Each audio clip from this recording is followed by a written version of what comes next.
जी, break से आगे वापस आपको कहेंगे एक बार फिर से खुशामदीद और बात करेंगे हरासगी की कि हरासगी सिर्फ एक वाकया नहीं बल्कि कई अफराद के लिए एक ऐसा तजर्बा बन जाता है जो उनकी जहनी, जिस्मानी, जज्बाती और उससे बढ़कर समाजी जो ज़िंदगी होती है उस पर असरात छोड़ता है।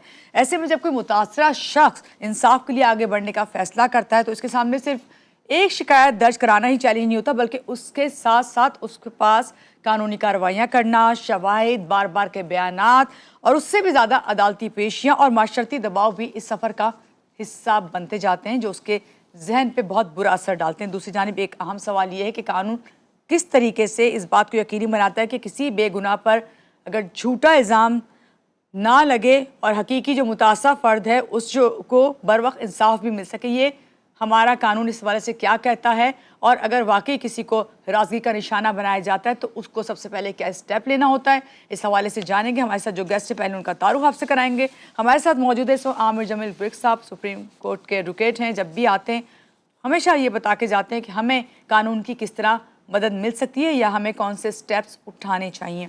अस्सलाम वालेकुम, कैसे हैं आमिर साहब? ठीक हैं आप? सुबह खैर। पहले तो बहुत शुक्रिया कि आज के प्रोग्राम में आप आए। आमिर साहब, हरासगी के केस में शिकायत दर्ज कराने का सबसे पहले हमारे नाज़रीन को बताएं कि कानूनी जो तरीका है वो क्या है?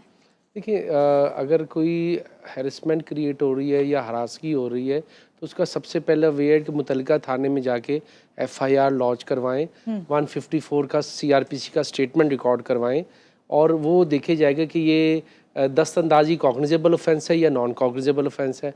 अगर कॉग्निजेबल ऑफेंस है तो उसकी एफआईआर लॉन्च होगी, नॉन कॉग्निजेबल ऑफेंस है तो वो इन्वेस्टिगेशन ऑफिसर जो है वो रिपोर्ट कंसर्न मजिस्ट्रेट के पास जमा करवाएगा।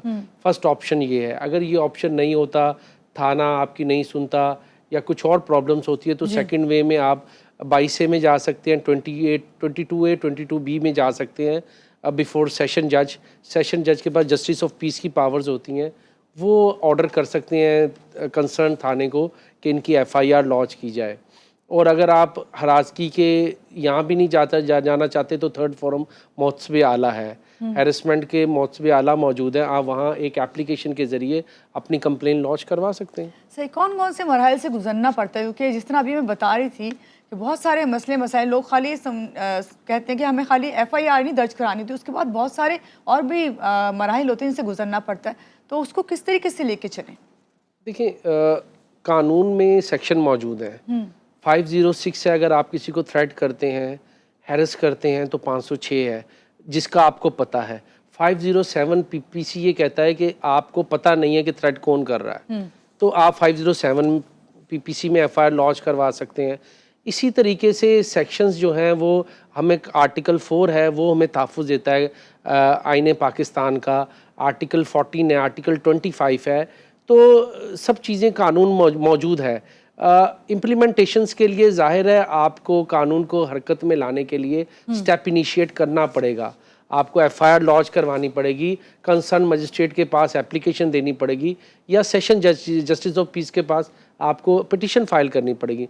तो देखिए, कानून खुद तो खुद हरकत में नहीं आएगा, आपको कंप्लेन तो लॉन्च करनी ही पड़ेगी। बिल्कुल ऐसे ही है, उसके बगैर तो आपको उसके बगैर आगे कुछ नहीं नहीं होगा। बढ़ेगा। बिल्कुल। ये आपसे जानना चाहेंगे कि अभी जिस तरह आपने बताया कि आप एफआईआर दर्ज करा सकते हैं, आप मौतब अदालत के पास जा सकते हैं, उसके बाद आपने कहा कि मुख्तलिफ मराहल जो हैं उनसे गुजरना पड़ता है, लेकिन क्या ऐसा मुमकिन है कोई मुतासरा शख्स अगर है वो बगैर वकील के अपने केस को आगे बढ़ा सकता है या वकील उसे करना होगा?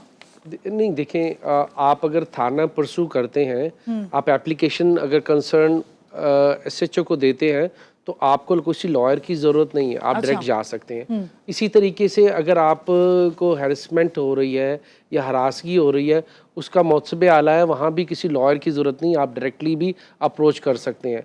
जस्टिस ऑफ पीस जो आपके इलाके के सेशन जज हैं, वहाँ भी आप डायरेक्ट एप्लीकेशन थ्रू कोरियर दे सकते हैं, वो उस पर एक्शन कर सकते हैं। और अगर आप वहाँ भी नहीं जाना चाहते तो कंसर्न मजिस्ट्रेट के पास आप एक एप्लीकेशन देंगे, कंसर्न मजिस्ट्रेट उस एप्लीकेशन पे कॉग्निजेंस लेंगे, रिपोर्ट कॉल करेंगे और जो है वो कार्रवाई स्टार्ट हो जाएगी। तो ज़रूरी नहीं है कि लॉयर एंगेज किया जाए, अगर कोई नहीं लॉयर एंगेज कर सकता तो डायरेक्टली भी कोर्ट ऑफ लॉ में जा सकता है। ठीक है। अच्छा, एक हरासगी के केसेस में अक्सर देखने में आता है कि जो मुद्दई होता है, जिसका मुकदमा होता है, वो चाह रहा होता है कि उसको जो है वो सामने ना लाया जाए, उसकी शनाख्त ना सामने आए। क्या उसके बगैर भी जो है आप केस को आगे बढ़ा सकते हैं? कानून आपकी मदद करता है इस मामले में, खुफिया रख सकते हैं उसकी शनाख्त को? देखिए, अगर तो स्टेट एफआईआर लॉन्च करता है, वो अपने देखिए हम हरासगी जिसको हो रही है वो एग्रीव्ड है, एग्रीव्ड पर्सन को सामने तो आना पड़ेगा। डायरेक्टली अगर वो एग्रीव्ड सामने नहीं आएगा, विक्टिम सामने नहीं आएगा, तो कैसे उसकी मदद हो सकती है? ऐसा ऑफेंस जिसमें कोई विक्टिम ना हो, कंप्लेनेंट ना हो, तो उसमें स्टेट खुद एफआईआर लॉन्च करवा देती है। कोई थाने का एएसआई या सब इंस्पेक्टर कंप्लेनेंट बन जाता है तो एफआईआर लॉन्च कर सकता है। जैसे ऐसा कुछ इंसिडेंट हो जाए जिसमें कोई एग्रीव्ड नहीं है, जो एग्रीव्ड था उसकी डेथ हो गई मौके पे, कोई भी नहीं है, तो उसकी एफआईआर किसी थाने का कोई ऑफिसर या एसएचओ अपनी मुद्दत में लॉन्च करवा देता है। जिसमें अब ये एग्रीव्ड है, जिसमें जिसको हैरेसमेंट क्रिएट हो रही है, जिसको हरासगी हो रही है, तो जाहिर है वो सामने तो आएगा, अपनी कंप्लेन दर्ज करवाएगा। उसको इंसिडेंट पूरा एलेबोरेट करना पड़ेगा, किस किस डेट पर कब उसको ये हैरेसमेंट हुई है और कब ये अक्रंस टुक प्लेस हुआ है, तो ये सामने आना पड़ेगा। अच्छा, इस तरह के केसेस में एक चीज़ और देखते हैं आमिर साहब के, जब आप इस तरह के केसेस में हाथ डालते हैं और जुर्रत करते हैं एफआईआर करवाने के या अदालत तक अपना केस ले जाने की, तो वहाँ पे क्या होता है कि बाज़ दफ़ा आपको थ्रेट्स मिलने लग जाते हैं जो मुद्दई होता है उसको, तो कानून इस सिलसिले में कोई तहफ़्फ़ुज़ फराहम करता है? देखिए, ये नया एक बिल आया है जिसमें विटनेस प्रोटेक्शन एक्ट है।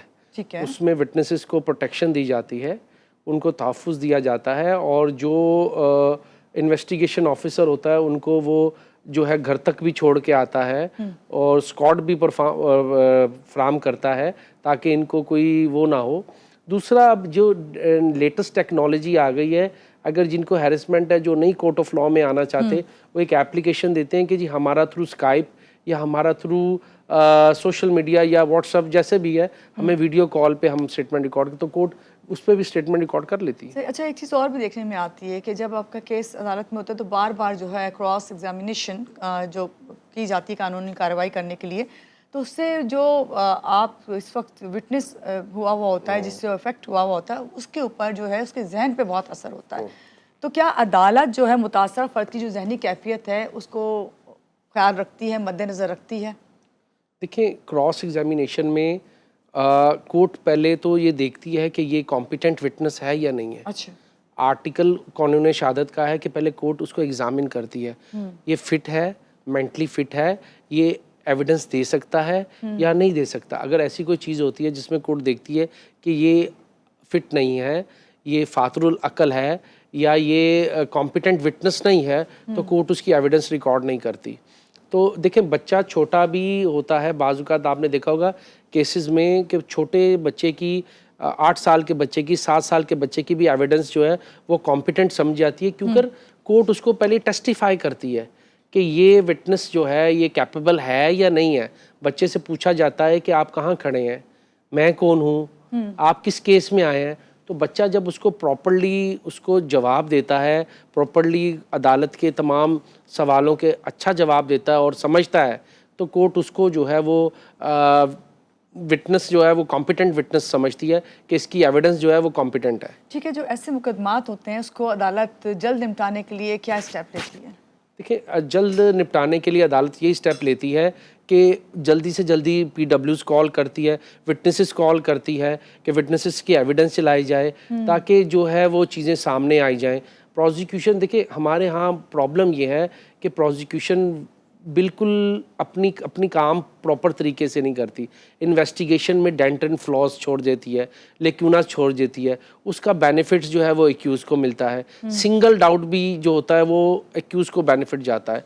तो इन्वेस्टिगेशन के फ्लॉज होते हैं, प्रोसिक्यूशन के डेंट्स लेक्यूनाज होते हैं जो फुलफिल नहीं होते। मुख्तलिफ केसेस हैं जहाँ मेडिकल रिपोर्ट्स नहीं सही आती, जहाँ एविडेंस सही नहीं ली जाती।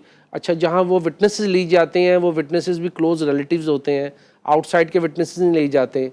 तो ये चीज़ें ऐसी होती हैं जो मुलजिम को फ़ायदा देती हैं। सही। झूठी शिकायत साबित अगर हो जाए तो उस सूरत में जो है कानून क्या कहता है, और उसके साथ साथ ये कि अगर कोई शख्स बहुत साल बाद शिकायत करता है तो क्या उस केस को उसी तरीके से लिया जाता है, कानून उसको उसी तरह देखती है? देखिए, अगर किसी ने कोई फॉल्स कंप्लेन की, उसकी तफ्तीश हुई, पता चला कि ये झूठी थी, तो वो मजिस्ट्रेट के पास रिकमेंडेशन आईओ देता है कि जी इनको B क्लास किया जाए, 182 की कार्रवाई की जाए। झूठी FIR अगर जो दर्ज करवाता है तो कोर्ट उसके ऊपर भी एफआईआर लॉन्च कराती है कि इसने कंप्लेंट झूठी की थी, तो बी क्लास में रिपोर्ट आती है, फिर कोर्ट उसके जो कंप्लेंट होता है उसके खिलाफ भी एक्शन करती है। अच्छा, सेकंड आपका क्वेश्चन ये था कि तेज़ी से ट्रायल क्यों नहीं होता? तेज़ी से ट्रायल बिल्कुल होता है, विटनेसेस जो हैं वो आते नहीं हैं, कोर्ट उनके सम्मन निकालती है, वारंट्स निकालती है, तो इन चीज़ों की वजह से थोड़ा सा डिले हो जाता है, मगर केसेस को पाया तक मिल तक अदालत पहुंचाती है और मेरा जजमेंट भी देती सवाल है। दूसरा ये था कि अगर बहुत अरसे के बाद जो है कोई शख्स शिकायत करता है तो क्या कानून इसको इजाज़त देता है? अगर वो हिरासगी का केस बहुत साल पहले हुआ था कभी, तो बाद में कानून इसको देखेगा उस तरीके से, या आपको उसी वक्त करने होता है जब आपके साथ कोई ये मसला हो, कोई आप कंप्लेनेंट हो? तो देखिए, जिस टाइम अक्रंस टुक प्लेस होता है एफआईआर तो उसी टाइम कटवानी चाहिए, रिपोर्ट उसी टाइम करनी चाहिए।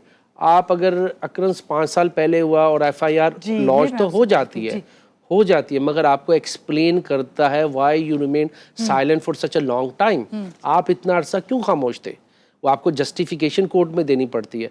जब आप विटनेस बॉक्स में आते हैं तो डिफेंस काउंसिल आपको टेस्टिफाई करता है कि भाई 5 साल पहले इंसिडेंट हुआ, आप इतना 5 साल क्यों खामोश रहे, तो वो बताता है कि जी मुझे आई वॉज अंडर थ्रेट, कि मुझे थ्रेट में था, या मैं बीमार था, या वट जो भी वो उसका डिले होता है उसको प्रॉपरली एक्सप्लेन करना होता है। मुझे बताएं आमिर साहब, ऐसे केसेस में लोग अक्सर सबसे बड़ी गलती क्या करते हैं, ये पहले आप बताइए, फिर उसके बाद मैं आपसे मशवरा मांगूंगी कि लोगों को करना क्या चाहिए असल में।